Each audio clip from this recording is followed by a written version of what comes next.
Nous sommes à la fin du XVIe siècle, à l'aube du grand siècle.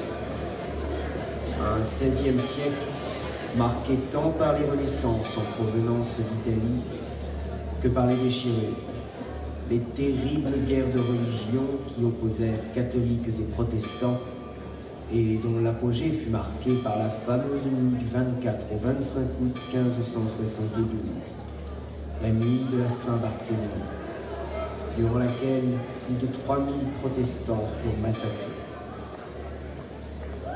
Avec la Renaissance, c'est la culture italienne qui envahit et éblouit le royaume de France.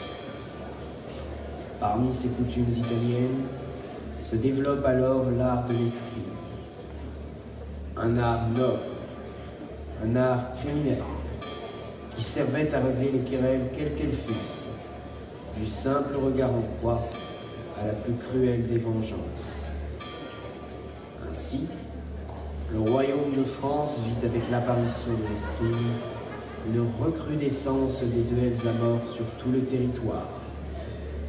L'un d'eux marqua particulièrement les esprits. Il se déroula ici même, dans notre belle région poitevine, il y a plus de 400 ans. Se cherchant depuis près d'une décennie, il ne s'était jamais retrouvé. Mais le destin, par un après-midi de janvier 1594, en décida autrement.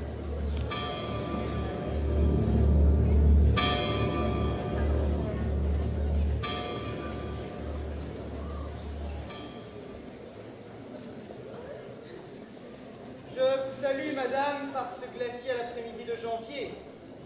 Mademoiselle, je vous prie. Monsieur...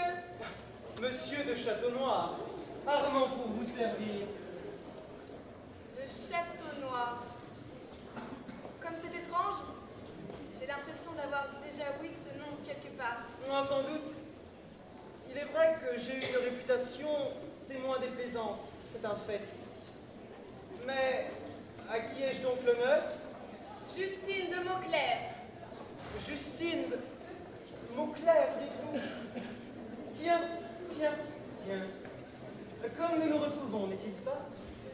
Ne seriez-vous point, par le plus curieux des hasards, la sœur de cette très chère... Marguerite de Mauclair, oui. Quelqu'un que vous connaissez fort bien. Voire même trop bien, si j'ose m'exprimer ainsi. Qu'est-ce à dire que ceci? Je vais pas la laisser, monsieur. Vous savez très bien pourquoi je suis ici. Château de Ténèbres, 15 juillet 1584. Cela ne vous rappelle-t-il donc rien? Ce soir-là, il y a 10 ans de cela. Après avoir violé ma sœur, vous l'assassinâtes froidement, sans aucun remords. Je le reconnais. C'est fort triste.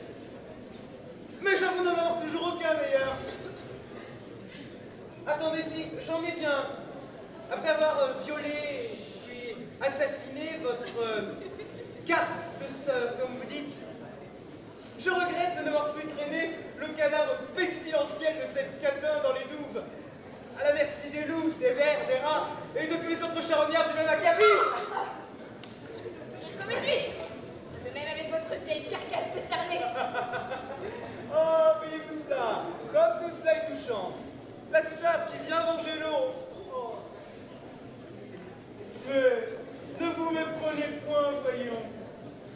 Il faut dire qu'à l'époque, votre sœur était moins charmante que vous. Je dois avouer que ce n'était qu'une adolescente. Mais pourtant, regardez-vous. Ces longs cheveux noirs couleur ébène, ce corps si délicat, cette poitrine si appétissante, et ce cou.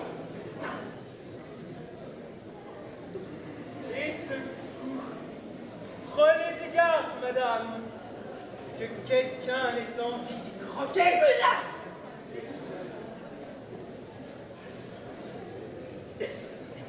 Vous n'avez même pas honte. Pas le moins du monde. Vous m'en rendrez raison et sur le champ. Vous n'êtes qu'une donzelle. Sauvez votre peau pendant qu'il en est encore temps. Je manie les armes depuis mon plus jeune âge. Je suis née des armes à la main. Je mourrai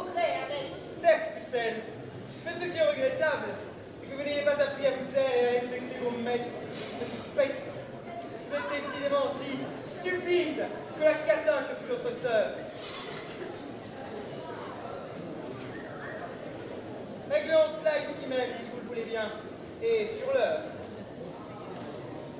J'accours, c'est les rats. En garde donc.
Voilà égalité maintenant.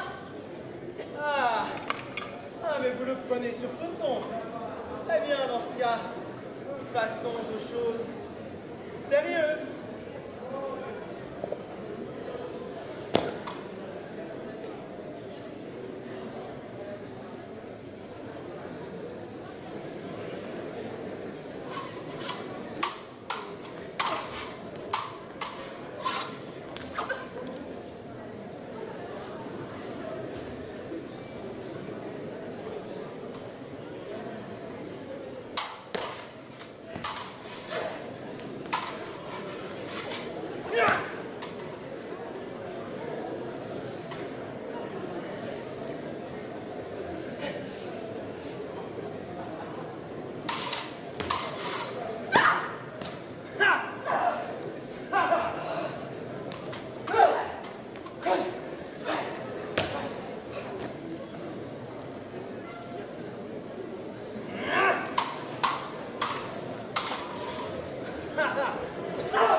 Cela suffit.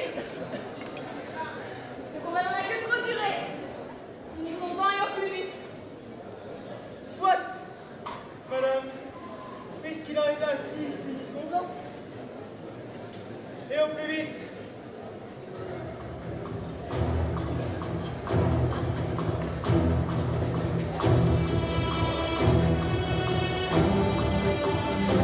Sur mon honneur, madame, je jure ici devant Dieu que je vous enverrai rejoindre dans les profondeurs infernales. La grâce de Dieu.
messieurs, pour le Conservatoire national d'Escrime ancienne et l'Institut catholique d'études supérieures, saluez!